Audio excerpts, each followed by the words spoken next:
Now, y'all,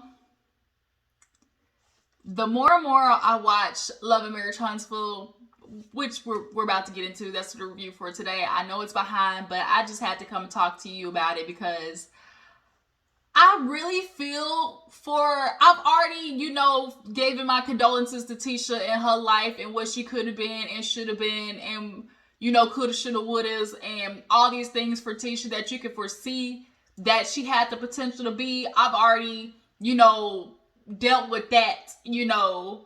But now I'm in this feeling of sadness for Kimmy in a different way, though.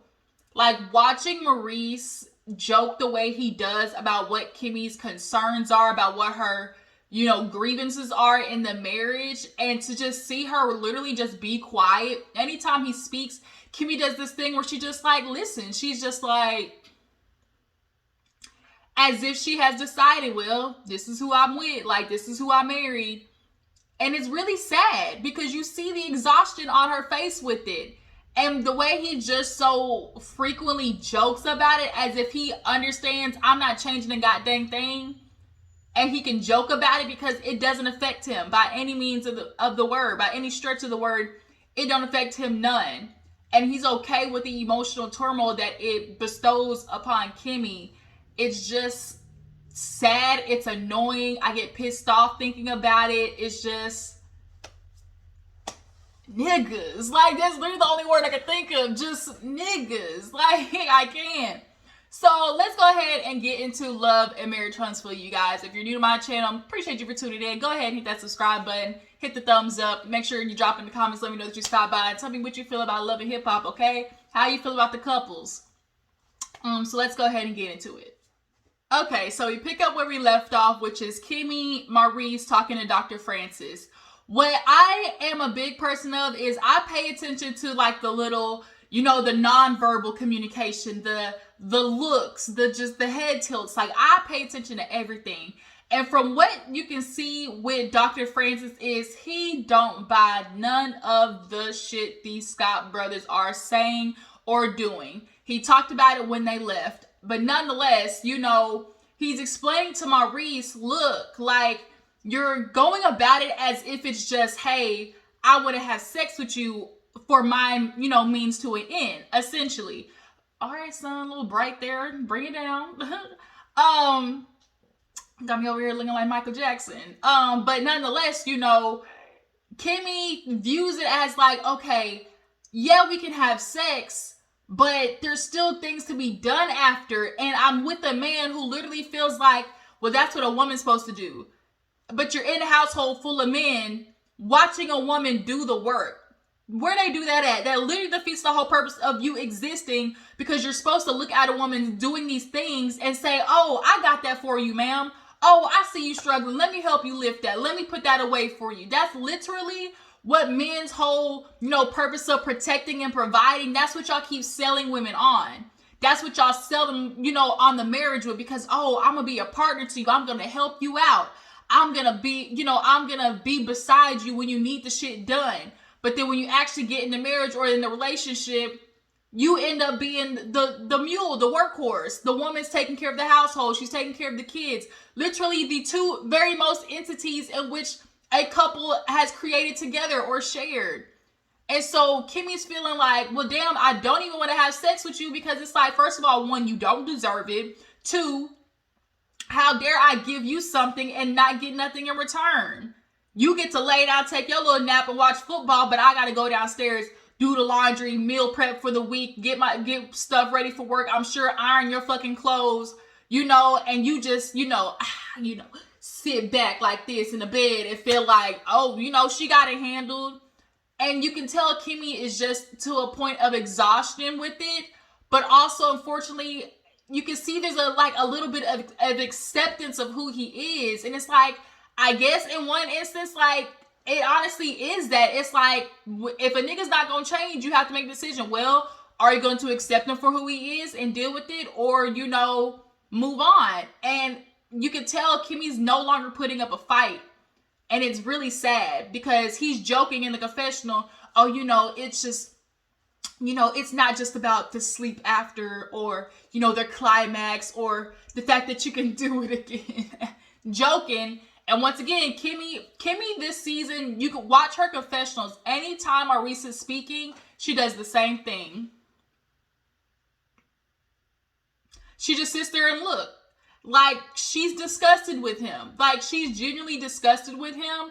And I'm waiting for the moment that she just snaps on his ass and really just lets him really know about himself.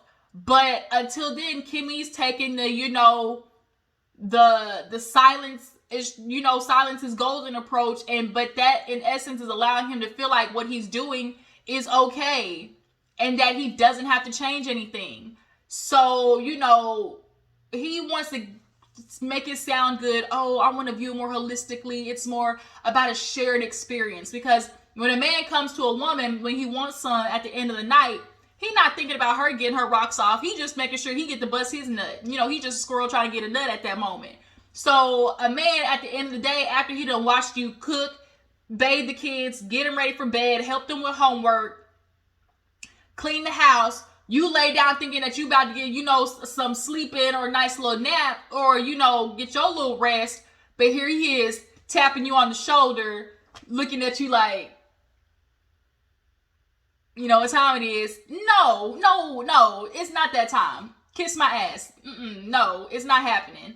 And to think that I'm going to be with somebody who's going to watch me do all of that, that's like the more annoying part, is you're watching me do all of this. Like, you're watching me do all this work knowing that I want to be doing this with you together. We could accomplish, that's what partnership is. Hey, let's knock this shit out together because both of us doing the work can get it done at 7 instead of me doing all the work, getting it done at 9 and then coming to try to hop on you and ride you so you get to have your climax. But I don't get one. So I just did all this work once again, all to appease you. Maurice is joking and he's saying what he wants. He knows Kimmy and Dr. Francis wants to hear. Dr. Francis knows it. Kimmy knows it because at the end of the day, she was like, yeah, it sounds good.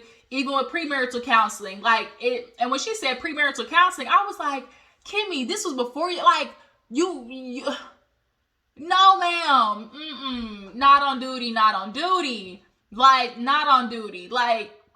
counseling, and this was the same shit, Kimmy? Really? But she's like, it sounds good, but I'm waiting for the action. And it's like, the action ain't never gonna come. Kimmy knows it, Tisha knows it. So speaking of Tisha, she's sitting down, lets them know that she gets a message from Tiffany basically saying, we outie 3000. She had a quote unquote speaking engagement. Okay. In Birmingham, but y'all sure ain't let nobody know. But essentially, Dr. Francis and his wife come in like, where Tiffany and Lewis? And they like, well, shit, y'all scared them off. And they certainly did. Tiffany and Lewis are living this, we're just gonna, put a nice we're gonna sweep everything under the rug. More so on Lewis's part. He doesn't want to say shit to Tiffany because he feels like he made this agreement with her, like, hey, you get to work for however many years. But it still don't mean he's not valid in saying, hey, even though we agree for you to work more, that you aren't supposed to you aren't supposed to at least put some type of time for me in there. And if you can't even make time for your husband, how is throwing a fucking baby on top of that gonna work? It's a legitimate question. But once again, Tiffany's not wanting to admit the fact that she wants to have a baby is to fulfill this whole of having somebody with her that, belongs to her and will give her this, this fulfilling love that she knows isn't going anywhere. She's not admitting that is a really big factor in why she's considering and having this baby, knowing god dang well she don't have the time for it.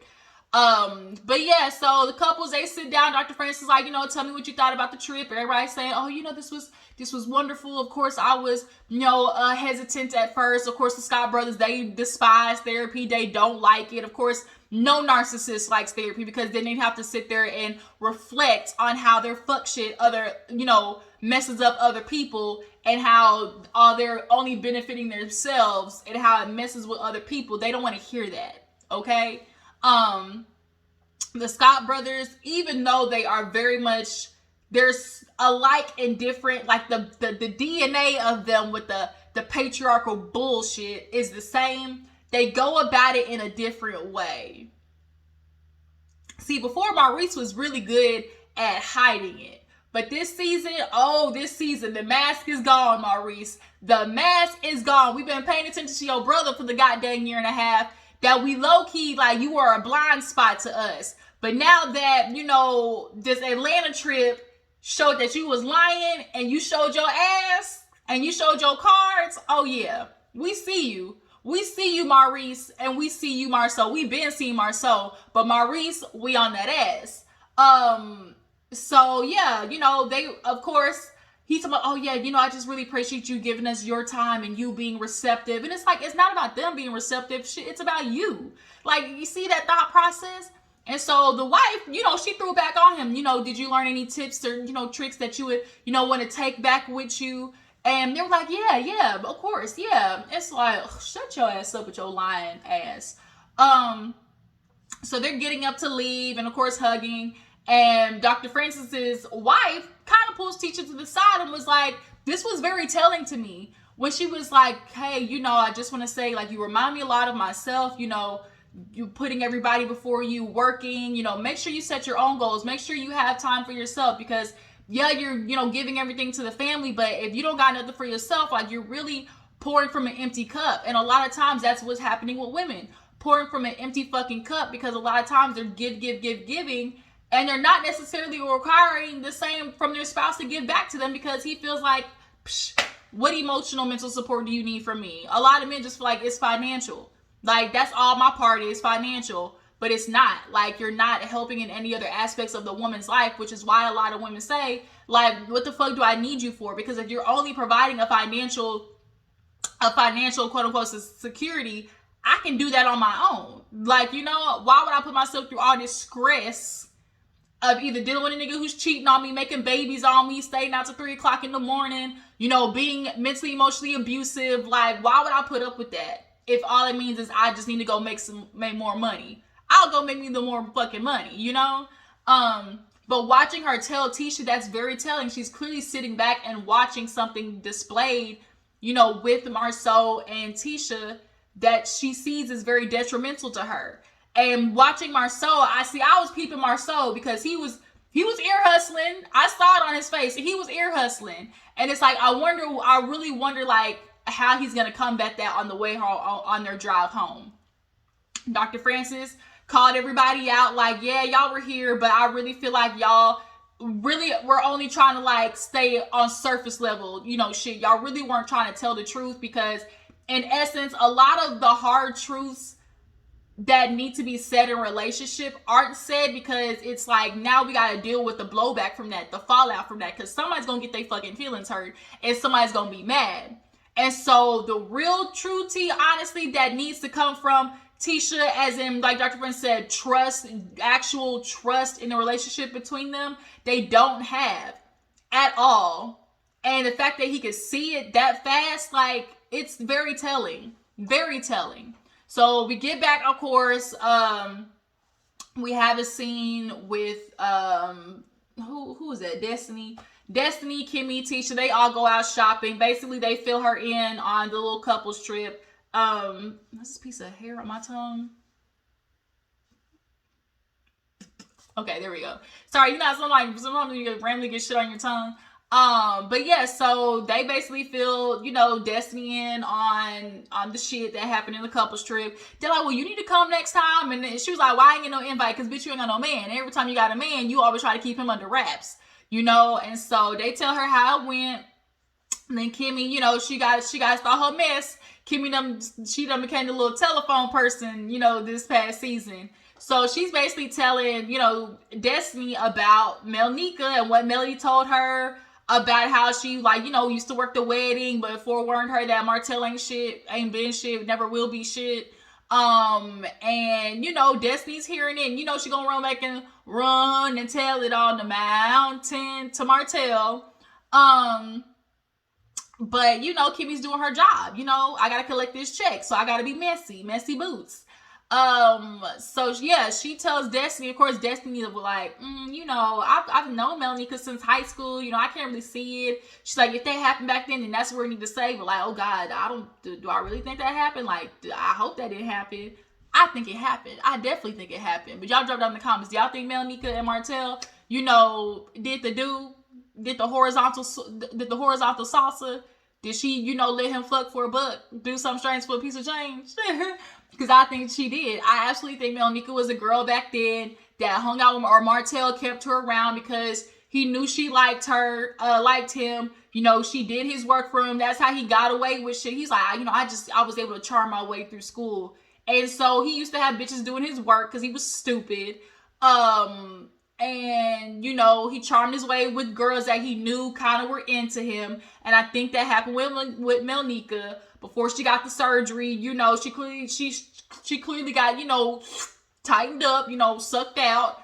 And before then, she probably was a girl who's a little bit insecure about her weight. And a guy like Martell giving her attention, she fell for it. It's like, nobody's judging you. We just know it happened because that's what narcissists can do. They can charm you, but I definitely think they fucked. And Melneka telling Melody about, him possibly, doing the dude having community peen before the marriage. Destiny's not gonna run back and tell it, but it's like, are they doing it now again is the question. Are they doing it now again? So Destiny lets them know, well, she's invited to Madani, I'm, doing my little basically reopening after COVID, the grand reopening. Okay. If you love P Valley, anytime if I hear reopening, grand reopening, anything like that, I'm gonna think of P Valley, cause P Valley, okay, the reopening, okay. And of course Kimmy's like, well, does that mean everybody's invited? And Destiny's like, who? Who's invited? And it's like, y'all need to quit trying to push her to invite, Mel and Story places because these bitches don't like each other. Point blank, period. I am sad that Destiny and Mel fell out the way they did. I do think there is blame on both sides. I think Melody keeps trying to put it on Destiny, but I do think there's blame to go on both sides. I really genuinely do. But it's unfortunate. It really is. But moving on, so we see, what else happened? There was another little scene with Destiny. She got her man. They talked about her having a dude now. It's unfortunate too. Like, it's obvious that she's stuck with that baby. She has become a single mother. This nigga, the chicken man, he done, went off. Is the baby his or not, Destiny? That's what we want to know. Is the baby his or not? Because word around town was it wasn't. And that's kind of why you weren't really letting people into your business, because we have yet to really learn anything about Destiny. Like, really yet to really get into her marriage of the love and marriage of the show. Like, we didn't ever get into that. And, that's what they said was possibly a problem. But we still don't know to this day. Like, who the damn daddy? Like, do we need to call Mari? But she's got this dude, Moses. They've known each other for a while. He went through divorce. She went through divorce. They kind of like, bonded on that shit. And so I definitely think producers told her, Destiny, we're not going to keep doing this shit where you just come in and, you have messed with the other ladies. Like, we need to get into your life. Like, you're going to have to let us know who is, like, what's going on. Because Destiny really has been getting away with not really, presenting anything to us. So I definitely think they told her, girl, this is gonna be your last. We not letting you do that shit this season at all. So you gonna call your man. We gonna see his face. We at least got a little picture of him. Actual conversation with them on the phone. Destiny, they not gonna keep letting you, slide like that at all. Like, they're not gonna let you keep doing that. So yeah, moving on. So there was a scene where Melody went over to Martell's house and basically confronted him. It was, we see him throwing the football with the daughters and the son or whatever. Melody pull up with her little, her G-Wagon, okay? She comes in and was like, she stood there. This was funny because she stood there. He was like, man, come on in. She's like, it's your house. I ain't just trying to walk up in your shit, He was like, man, you welcome anywhere. And so all the kids sat down and you could tell it was like a moment of like everybody like kind of having that reminiscence of family or whatever. But, you know, they send the kids away, and, you know, she basically talks to him about Wanda and her running her fucking gums again. And Miss Wanda, I like you.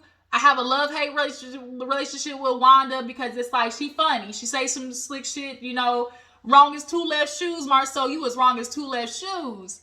And she does, I think she's let some of the publicity get to her head and feeling like, you know, she can just say whatever the fuck she want to say. And now you're crossing boundaries and talking about people's kids. And you have talked about their kids before, especially when you talk about the whole hair situation and, you know, oh, you know, they might get jealous and want to cut their hair or something like that. And it's like, the fact that you're even trying to already pit the kids against each other, like, is a shame, Wanda. And if it's not for anybody else checking Wanda, like, Tisha, you need to check your mama. Like, you really do. Because your mama's out of line, and you've been letting her get away with it because she has been saying some of the shit that you want to say, but you just too chicken shit to do it. Like, you're letting your mama say the shit to your husband that you want to say the shit about Melody that you want to say. Like, we all know your mom is your mouthpiece, and it's kind of getting her caught up though, and it's gonna get you caught up too. But, you know, of course, they say we're going to put on a home, you know, a strong front together when it comes to our kids. They end up saying something like, oh, we'll do it at the same time. And Melody was like, see, you know, he's like, we still on par with each other. But yeah, so the guys get together, they go play pool. They talk about how Lewis was not ready for Dr. Francis to light his ass up. I'm so pissed off with Lewis and how he keeps saying it like, oh, you know, he had, you know, preconceived notions about us. He made these assumptions about us. And I'm like, what are you talking about, assumptions? Like, this man simply talked about his observations, not made any assumptions about the type of people that you were. Like, he didn't say like, oh, like, I feel like you're these type of people that are like he didn't do it like that. He was simply saying like, okay, it seems that these are your actions and these are the consequences and these are the results of your actions. And so if that's the things that are happening from my, you know, experience perspective, that typically means this, and this. But because you didn't like what he was saying, now all of a sudden you're being attacked. You and Tiffany are being attacked. And see, I don't like people like that because they'll it's like saying a truth to them or their truth or just an observation because they don't like what it sounds like or, you know, like what they're hearing. They'll turn it into, oh, you're just trying to attack us and bring us down. And I was like, how are you going to sit there and try to say a therapist, a psychologist trying to bring you down? What does he get out of that? Like, really shut up. But of course, Marceau was over there like he said, get him, you know, get him. Get his ass, Francis. But it's really quite funny because Marceau, you want to say your shit about, oh, you know, he doesn't respect, it doesn't seem you respect Dr. Francis. It's like, nigga, neither do you. Like, it's like right message, wrong messenger when it comes to Marceau and Maurice. Of course, Martell come in with his chest, pectoral titties out, you know, he's single, so he want everybody to see his chest hairs that or little that lack thereof. And, you know, they fill him in on, you know, what happened at the marriage retreat, you know, the little exercise. And Marceau wants to sit there and brag and talk about, oh, you know, he said that he hasn't seen anybody, you know, do it like me and Tisha in all his 20 years. And simply what it is, yes, Tisha lets the man lead. Doesn't mean he's a good leader. Like, they've been in this relationship of where she lets Marceau do what the fuck he does. But she gets beat up in the process. So yes, on the outside, it looks good. See, we're running. You know, we're running together. But did you ask Tisha if she's good in the process? Like, that's what we're missing. Like, yeah, we're on the outside. All the gears are working. You know, everything looks like it's falling into place. But it's good for you, Marceau. And that's what a lot of men do. Like Maurice, he said, you know, I'm sitting here thinking like, you know, me and Kimmy good, you know, and it's right because you're good. But did you ask your wife, what about her? Like, a lot of times husbands be like, man, I thought we was good. But it's like, that's because you're getting what you want typically. A lot of men, it's like they're getting what they want out of the marriage and relationship. But what about your wife? Like, it's two of you. Like, that's the whole, it's two of you. Marriage, okay? Partnership. Did you ask your wife, was she okay? Marceau, of course, making a competition. You know, Maurice, you know, you want to get like me and Tisha. You know, Maurice, I think, and Marceau definitely do have competition with each other. And Maurice, you need to understand, Kimmy ain't Tisha. Like, that's what we do. Although Kimmy has her backpedaling pussy popping ways when it comes to, you know, Maurice and moving the goalposts a little bit, especially after that Atlanta situation, she still ain't Tisha though. Like, let's just get it real. She still ain't Tisha. And he knows that, but he keeps trying to push her to that. But nonetheless, you know, they asked Martell, you know, maybe you could be at the next one, you know, when you know, it's a couples trip, but the next one, maybe you'll be there. And of course, he's talking about, oh, you know, I definitely want to get married again. You know, I miss that feeling of, you know, walking in with somebody, you know, I want to walk in with somebody, and, you know, look good together. And it's like, see, that's your problem. See, that's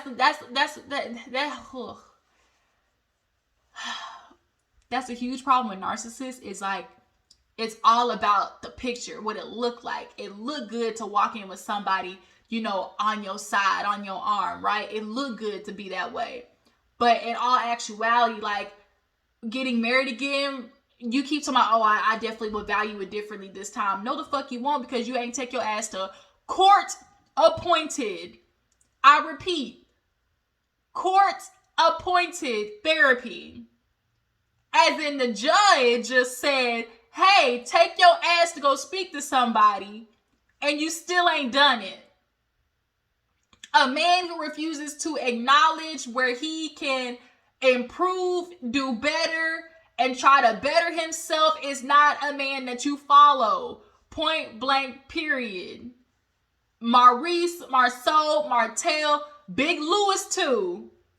Just because you are a man does not mean you are a leader. And just because you can be a leader doesn't mean that you're a good one. And that's what a lot of women are unfortunately dealing with. It's like, y'all think of it as like, oh, just let the man lead. But not a woman can get behind any man and let him lead. Because a man who's a horrible leader will run the whole fucking ship into a cliff. He will drive the car over the ledge, you know? But the minute a woman says, hey, we've driven past this stop maybe 4 times in a circle, or hey, I'm looking at these yellow flashing signs up here, or hey, it's a big ass red sign that says stop, all of a sudden she's not letting the man lead. You know, you need to, you know, back off, you know, you're being too masculine, you know, all that shit they like to throw at women. But it's like, I'm smart enough to know where this looks like this is going, and it's not just your life that we're talking about. If I'm tethered to you, that's what I mean. It's like, I'm tethered to you. So if the shit goes off the rails, I go off the rails too. So for you to sit there and feel like I'm not going to advocate for my own life in this situation, you got another fucking thing coming. Like, if I don't advocate for myself, because who will? Because the last thing a man is doing is advocating for a woman. Is the very last thing he's doing.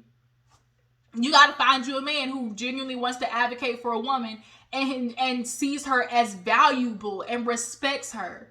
There's not that many men out there like that, which is why, Toya, you need to get your shit together with Eugene. But we'll talk about Married to Medicine in another one. But, you know, these niggas is fickle, point blank, period. So, yeah, you know, of course, Martell, you want to be married, but you ain't ready. So yeah, you know, they talked about the trip and everything, but you know, it's guys being guys and niggas being niggas. You know, we're gonna do the trip, but everything, you know, we're so good, everything's good on our end, but are your wives okay is the question, because you're not. You know, Maurice says something very pertinent, which we see all the time with him and Kimmy's relationship. You know, it don't really work because I'm on my plan, but it doesn't work unless Kimmy is on the plan with me. Nah, shit, Sherlock. And all the time, these past seasons, what do we always see? Maurice coming to Kimmy with a plan saying, oh, I did this already, or oh, I want to do this, or oh, I set this in place. And Kimmy's like, what? You didn't tell me about that. And then he just throws it on her, and then Kimmy's supposed to just go along with it. Like, he keeps doing that. And so we see, yeah, Maurice, the plan, you keep not telling Kimmy about it, and then when you throw it on her, she's just supposed to hop on. Marceau does the same shit too, which is why he threw that fucking trip on Tisha. I really wish they had brought up that trip. I really wish Dr. Francis, he could have, it had not been shown, but I really wish we had been able to see as Dr. Francis asking, how the fuck did the Africa trip go, Marceau? Let's see. Last but not least, basically, Destiny and Martell, they go to get some wine.